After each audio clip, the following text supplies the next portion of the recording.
Hello friends, welcome back to my channel Manasvi. आज हम बात करेंगे कि बीए में हम किस तरीके से एग्ज़ाम लिखें। ये वीडियो आप सभी के लिए है, फर्स्ट ईयर वालों के लिए, सेकंड ईयर वालों के लिए, ठीक है। स्पेशली लॉन्ग क्वेश्चन के आंसर किस टाइप से लिखें कि हमें एग्जामिनर बहुत अच्छे नंबर दे और हमारे क्वेश्चन पे लगभग पूरे नंबर दे, ठीक है।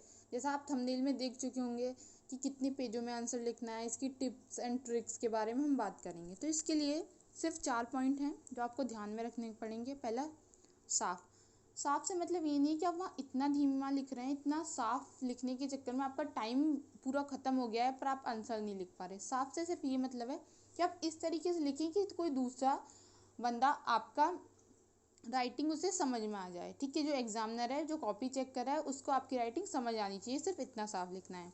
दूसरा, डायग्राम बनाना है। अभी मैं बात करूँगी, आप बोलोगे हिस्ट्री में कैसा डायग्राम बन सकता है, पॉलिटी में कैसा डायग्राम बन सकता है, ठीक है। इसकी बात हम आगे करेंगे। पॉइंट, आपको कोई भी क्वेश्चन है उसके लगभग 4 से 5 पॉइंट याद होने चाहिए। आगे हम बात करेंगे।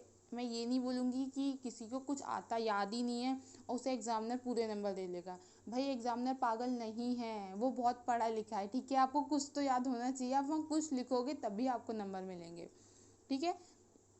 चौथा, फैक्ट, कि आपको कुछ फैक्ट भी पता होनी चाहिए अगर आप उन्हें उसमें ऐड कर रहे हो क्वेश्चन में। चलिए आगे देखते हैं कि किस तरीके से लिखना है। जैसे एक मॉडल का क्वेश्चन का पेपर है जिसमें ये हिस्ट्री का है, बीए सेकंड ईयर का ही है और ये क्वेश्चन इंपॉर्टेंट भी है, ठीक है। चलो इंपॉर्टेंट की तो अभी बात नहीं करते हैं।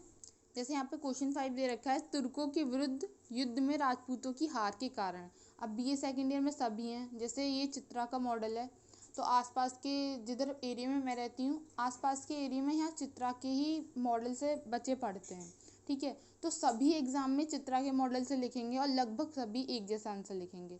तो आपको कुछ तो अलग लिखना चाहिए जिससे एग्जामिनर देखे कि हाँ, इस बच्चे ने अलग लिखा है वो, और आपको अच्छे नंबर दे।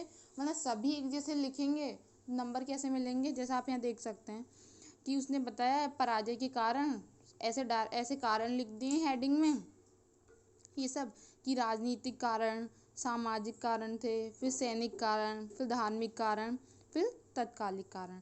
हम बात करेंगे हम किस तरीके से लिखेंगे। जैसे देखो, मैंने यहाँ पे आंसर लिखा है तुर्कों के विरुद्ध। मैंने यहाँ पे क्वेश्चन लिख दिया है। आपको एग्जाम में क्वेश्चन नहीं लिखना है, आपको डायरेक्ट आंसर लिखना है। और 7.5 नंबर का क्वेश्चन होता है हमारा, ठीक है। और 4 क्वेश्चन आते हैं हमारे पास। मिनिमम आपको 5 पेजों में आंसर लिखना है, मिनिमम। अगर मैक्सिमम आप 6 और 7 भी कर सकते हैं तो बहुत अच्छा है, that is totally up to you, ठीक है। तो आपको मिनिमम 5 पेजों में आंसर लिखना है। आप इतना नहीं लिख सकते, इसलिए आपको डायग्राम बनाने पड़ेंगे। जैसे सबसे पहले ये क्वेश्चन है, तुर्कों के विरुद्ध युद्ध में राजपूतों के पराजय के कारण। तो यहाँ राजपूतों के पराजय के कारण आप ऐसे एक बॉक्स बना देंगे, ठीक है। और यहाँ पर पहला कारण जो भी आपको हेडलाइन याद है, ठीक है। राजनीतिक कारण, हमने सैनिक कारण अभी पढ़े, फिर धार्मिक कारण पढ़े, फिर तत्कालिक कारण देखे। तो आप इस तरीके से एक डायग्राम बना लेंगे। ये डायग्राम कम से कम आधा पेज आपका वहाँ पे कवर कर लेगा। आपको कम से कम हर क्वेश्चन में ऐसा डायग्राम बनाना है, बीच में 2 डायग्राम बनाने हैं जो एक पेज को कवर कर लें। आपके लिखने की थोड़ी लेंथ कम हो जाए डायग्राम की वजह से, ठीक है। तो हम आगे देखेंगे। ऐसे डायग्राम बना लिया, फिर इस डायग्राम के बाद थोड़ा सा लिख दिया कि जो भी आपको थोड़ा बहुत क्वेश्चन के बारे में पता है, आपको बहुत अच्छी तरीके से पता है तो बहुत अच्छी बात है। जैसे 11वीं 12वीं शताब्दी में मुस्लिम आक्रमणकारियों ने भारत पे हमला किया एंड ऑल दैट। फैक्ट की बात करते हैं, जैसे कि मैंने यहाँ पर ये ब्लैक में लिखा है, ये क्या हो गया, ये हमारे फैक्ट हो गया। आप ध्यान रखें, अगर आपको कोई फैक्ट आता है और आपको पक्का यकीन है कि फैक्ट ठीक है, तभी आप उसे हाईलाइट करें, ब्लैक पेन से लिखें या बॉक्स में बंद करें। अगर आपको नहीं पता कोई भी फैक्ट तो सिर्फ आप डायग्राम बना दें, ठीक है। उसे हाईलाइट नहीं करें, कुछ भी नहीं करें, नॉर्मल रहने दें। डायग्राम देख के एग्जामिनर समझ जाएगा कि इस बच्चे का नॉलेज है, इसने इस तरीके से अलग अलग लिखे हैं फैक्ट वगैरह, इसे पता है, ठीक है। आप एक दो वो इतिहासकार होते हैं उनके नाम याद रखें। जैसे यहाँ हैं अवध बिहारी लाल पांडे की, अगर किसी ने डेफिनेशन दी, अगर आप राइट। आगे देखते हैं। जैसे अब हमने यहाँ राजनीतिक कारण पहले डायग्राम बनाया था, अब हमने डायग्राम का ये राजनीतिक कारण यहाँ पे लिखा है, इसको ऐसे बॉक्स में बंद कर दिया है। जब आप ऐसे बॉक्स में बंद करेंगे, ये बॉक्स ऊपर की 2 लाइन और नीचे की 2 लाइन कवर कर लेगा, क्योंकि बॉक्स बनाया, बॉक्स के ऊपर की लाइन में आप नहीं लिख सकते क्वेश्चन का आंसर, नीचे की लाइन में नहीं लिख सकते। इससे कम से कम आपके 2 पेज डायग्राम में चले जाएंगे, वरना पूरा एक सिंगल पेज तो चला ही जाएगा। और अगर आप बीच में अगर एक और डायग्राम बना देते हैं तो कम से कम 1.5 पेज आपके डायग्राम में हो जाएंगे। और आप कुछ ऐसा भी वेस्ट नहीं लिख रहे हैं, जैसे कुछ बच्चे क्या करते हैं, कुछ पता नहीं होता गाने वगैरह लिख देते हैं। आपको ऐसा कुछ नहीं लिखना है। उस क्वेश्चन से रिलेटेड अगर वैसे तो मैं ऐसा नहीं बोलना चाहिए, अगर उस क्वेश्चन से रिलेटेड नहीं है तो आपको जो कुछ याद है वो लिखें, फालतू का गाने वगैरह ऐसी कुछ चीज़ ना लिखें, ठीक है ना। ऐसी चीज़ें आपको नहीं लिखनी है।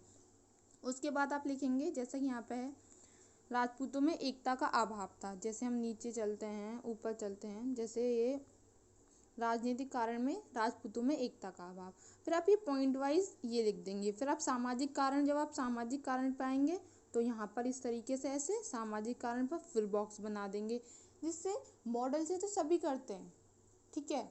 आप भी सभी मोस्टली बच्चे मॉडल से ही पढ़ते हैं, बुक तो बहुत बाई चांस किसी के पास होती है, तो आप कुछ तो अलग लिखें, मॉडल से कुछ तो अलग लिखें। तो आप इस तरीके से अपना आंसर लिखेंगे तो ये बिल्कुल अलग होगा। बस थोड़ा सा साफ लिखें, 1-2 फैक्ट याद होने चाहिए और 1-2 इतिहासकार याद कर लें, क्योंकि एक इतिहासकार 10-20 साल तक, कम से कम 30-35 साल तक चलता है। तो 2-3 राजाओं के का वो एज का वो जो एरा रहता है उसे एक इतिहासकार कवर कर लेता है। और मैं इतिहास के ऊपर भी वीडियोस बनाऊंगी, इंपॉर्टेंट क्वेश्चन वगैरह से रिलेटेड। अगर आप ऐसे क्वेश्चन का आंसर लिखेंगे तो आपको पूरे नंबर मिलेंगे, ठीक है। आज के लिए सिर्फ इतना ही। अगर कोई भी डाउट है तो कमेंट करिए, चैनल को सब्सक्राइब करिए, वीडियो को लाइक करें, शेयर करें।